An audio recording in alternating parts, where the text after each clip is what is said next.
Ravi's International School. Trust assured for your child. A sprawling, safe and home-like campus for residential and day scholars. Call 7331199964. Kamareddy declaration అలాగే 42% రిజర్వేషన్లు స్థానిక సంస్థల్లో అనేవి రాష్ట్ర ప్రభుత్వం పరిధిలో ఉన్నాయని మీరు చెప్తున్నారు. మరి కేంద్ర ప్రభుత్వ పరిధిలో కూడా కొన్ని రిజర్వేషన్లు ఉన్నాయి బీసీలకి సంబంధించి. వాటికి సంబంధించి ఆర్ కృష్ణయ్య గారు ఏం చెబుతున్నారు? ఎందుకంటే ఇప్పుడు మీరు బీజేపీ ఎంపీగా ఉన్నారు, మీరు మీ ప్రభుత్వం మీదే కొట్లాడే అవకాశం ఉందా? బీజేపీ ప్రభుత్వంలో కొట్లాడకుంటేనే ఇస్తున్నారు, కొట్లాడాల్సిన అవసరమే లేదా? ఉన్నది. నేను పార్టీ లోపల ఇంటర్నల్గా తప్పనిసరి విజ్ఞప్తి చేస్తాం, మాట్లాడతాం. స్వయాన కిషన్ రెడ్డి గారే పార్టీ ప్రెసిడెంట్ ఏమన్నాడు, మేము వీళ్ళు వెంచర్ రిజర్వేషన్లకు మద్దతు ఇస్తామని చెప్పి ప్రకటించాడు. అది సరిపోదు, అందరికీ బీజేపీ పాలసీ ఏంటిదో తెలుస్తూనే ఉంది.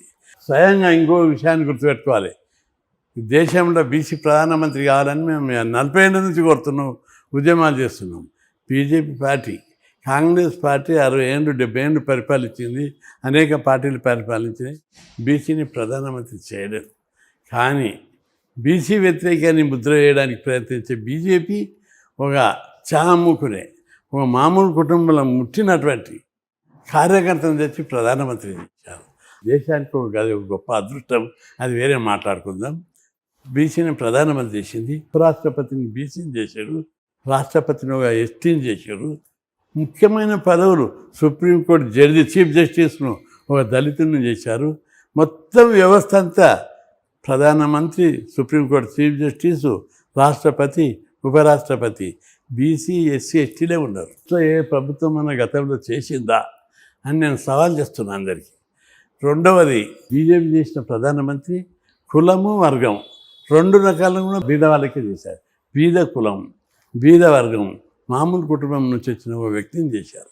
కాబట్టి బీజేపీ అంత్యోదయ అనేటువంటి పద్ధతి లోపల చాలా చక్కగా బీసీలు అంటే బీజేపీ నినాదం ఏమిటి, సర్వే జనా సుఖినో భవంతు, అది బీజేపీ నినాదం. అందరూ సుఖంగా ఉండాలి. ఇంకొకటి కూడా క్లారిఫికేషన్ ఇస్తా మీకు, సమానత్వం సమానత్వం అని నేను కూడా అంటా. సామాజిక సమానత్వం, ఆర్థిక సంపద సృష్టించిన తర్వాత పంచుకునేటప్పుడు సమానత్వం, సంపద లేనప్పుడు సమానత్వం ఏమొస్తుంది, ఏం పంచుకోవాలి మేము? ఇప్పుడు ప్రధానమంత్రి మాట్లాడినప్పుడు కృష్ణయ్యజీ ఆ లడాయి కర్రే పైలే యూ క్రియేట్ వెల్త్ అంటాడు. వెల్త్ సంపద సృష్టిస్తే ఒక 10 లక్షలు సంపాదిస్తే 2 పిల్లలు ఉంటే 5 లక్షలు పంచుకుంటుంది. అప్పులున్న ఇంట్లో పంచుకుంటే ఏమొస్తుంది? ఒకప్పుడు భారతదేశానికి అప్పుడు ఉండి అడుక్కునే తినే బతుకులు, అమెరికాకి వెళ్ళి గోధుమ, చైనాకి వెళ్ళి బియ్యం, ఈరోజు మనమే బియ్యం పంచేటట్లు, మనమే గోధుమ పంపేటట్టుగా మన దేశ సంపద వృద్ధి చెందింది. పరిశ్రమలు, ఐటీ కంపెనీలు డెవలప్ అవుతున్నాయి. ఒకప్పుడు భారతదేశం బీద దేశం, ఈరోజు ప్రపంచ దేశాలు మనం లెక్కలు తీస్తే భారతదేశము 4వ స్థానానికి, America first, China second, Germany third, భారతదేశం 4th. జపాన్ని అధిగమించాం మనం. ఇక సమానత్వం అనేది ఇంకా సంపద డెవలప్ అయినాక ఆటోమేటిక్గా డెవలప్ అవుతుంది. ఒకప్పుడు తిన్నీకే లేకుండా ప్రజలకు, ఈరోజు డెవలప్మెంట్ కనిపిస్తుంది మనకు. కాబట్టి భారతదేశం అభివృద్ధి చేయాలా చేయడానికి, పేద వర్గాలను అభివృద్ధి చేయడానికి, ప్రత్యేకంగా పేద కులాల అభివృద్ధికి బీజేపీ అనేక చర్యలు తీసుకుంటుంది అని చెప్పి గుర్తు చేస్తుంది. 2014లో మీరు టీడీపీకి తెలంగాణ సీఎం అభ్యర్థి. అవును. ఆ తర్వాత జరిగిన పరిణామాలతో ఏపీ సీఎం అయ్యారు జగన్మోహన్ రెడ్డి. వైఎస్ఆర్సీపీ నుంచి మీరు రాజ్యసభ సభ్యులు అయ్యారు. ఒకప్పుడు టీడీపీ నుంచి సీఎం అభ్యర్థిగా పోటీ చేసిన మీరు వైఎస్ఆర్సీపీ నుంచి రాజ్యసభ పదవిని ఎలా అంగీకరించగలిగారు? అంగీకరించడం అనేది నేను యుద్ధం చేస్తున్నా, నేను ఎంజాయ్ చేస్తాను. చంద్రబాబు గారు నా పలుకుబడి గుర్తించి మేము అధికారంలోకి వస్తే కృష్ణయ్య సీఎం అన్నాడు. అప్పుడు తెలంగాణ మూమెంట్ బలంగా ఉన్నది, ఓట్లు బాగానే వచ్చాయి, కానీ సీట్లు 21 మాత్రమే వచ్చాయి కాంబినేషన్లో. అందుకే సీఎం ఛాన్స్ రాలేకపోయింది. ఆ తర్వాత నేను అసెంబ్లీలోకి పోయినా బీసీల గురించే పోరాడుతున్నా, పదవి ఉన్నా దాన్ని ఒక ఆయుధంగానే వాడుకున్నా. ఆ తర్వాత ఇట్టే ఉద్యమాలు చేసుకుంటూ ఉన్నా, రాజకీయాలకి సంబంధం లేదు. మళ్ళీ జగన్మోహన్ రెడ్డి నా యొక్క సర్వీసును నిస్వార్థంగా నిబద్ధతతో పేదవర్గ కులాలకు సేవ చేస్తుండని పిలిచి, నీకు రాజ్యసభ ఇస్తున్నా, పోయి పార్లమెంట్లో కొట్లాడుతున్నాను తీసుకున్నా. పోయినా పార్లమెంట్లో కూడా నేను మాట్లాడిన ప్రతి సందర్భం బీసీల గురించే మాట్లాడినా. అయితే అప్పుడు ఆ ఆయుధం అక్కడ బీసీలను సాధించడానికి అక్కడ సరిపోలేకపోయింది. ఇక్కడ అంటే హైదరాబాద్ ఇంట్లో బయట, ఇక్కడ బయట ధర్నాలు చేస్తా, లోపల కొట్లాడతా తెలుగు లాంగ్వేజ్లో. అక్కడ లాంగ్వేజ్ ప్రాబ్లం ఒకటి, రెండోది బలం, అక్కడ ప్రజాబలం, అక్కడ బీసీ మూమెంట్ లేదు ఢిల్లీలో కానీ నార్త్ ఇండియాలో కానీ. ఆడికి ఉన్న శక్తి మేరకు కొట్లాడినా బాగానే కేంద్ర ప్రభుత్వ దృష్టికి తీసుకొచ్చిన. సడన్గా ఎన్నికలు రావడం, వైసీపీ ఓడిపోవడం జరిగింది. వైసీపీ ఓడిపోయిన తర్వాత నేను బాగా 2-3 రోజులు రాత్రి బాగా ఆలోచించిన. వైసీపీలో ఉండి ఇంకా 4 ఏళ్ళ ఎంపీ ఉన్నది, నేనేం చేయాలి ఈ 4 ఏళ్ళు? ఇది ఆయుధంతో కేంద్ర ప్రభుత్వాన్ని ఢీకొన, మిత్రపక్షం కాదు, ప్రతిపక్షం కాదు. రెండవది కేంద్ర ప్రభుత్వం కొట్లాడడానికి నాకు శక్తి సరిపోతలేదు అని రాజీనామా చేసి ప్రజా ఉద్యమాలు చేయాలి. తెలంగాణ ఒక బీసీ ఊపాలి, తెలుగు రాష్ట్రాల ఊపి కేంద్ర ప్రభుత్వంను దించి డిమాండ్ అని ఒకటేటి చేయాలి.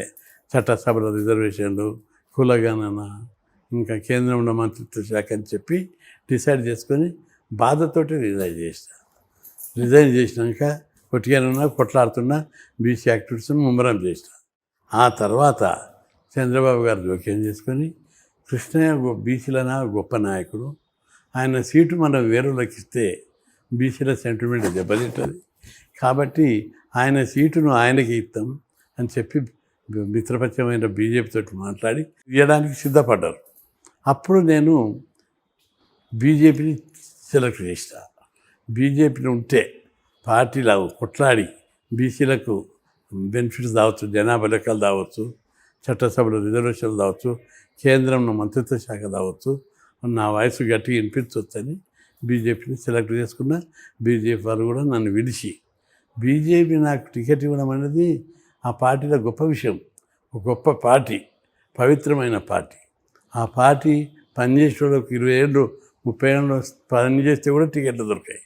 వాళ్ళు నా సేవను గుర్తించి ఆ పార్టీలో మెంబర్ కాకుండా నన్ను పిలిచి బీసీలకు ఈయన చేస్తున్నాడని బీసీ మీద అభిమానంతో నాకు టికెట్ ఇచ్చారు, గెలిపించారు.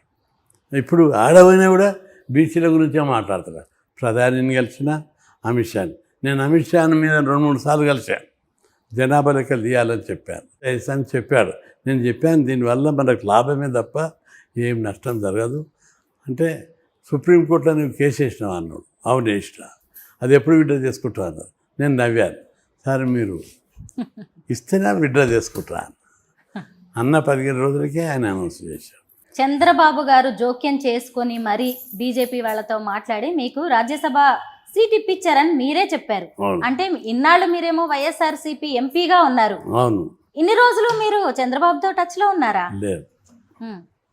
అంటే ఏ పార్టీ అయినా, ప్రతి పార్టీ కూడా ఇక్కడ నేను బీసీలను చేసే సేవను, అంకిత భావాన్ని, నిజాయితీని గుర్తించి పిలిచి టికెట్లు ఇస్తున్నారు.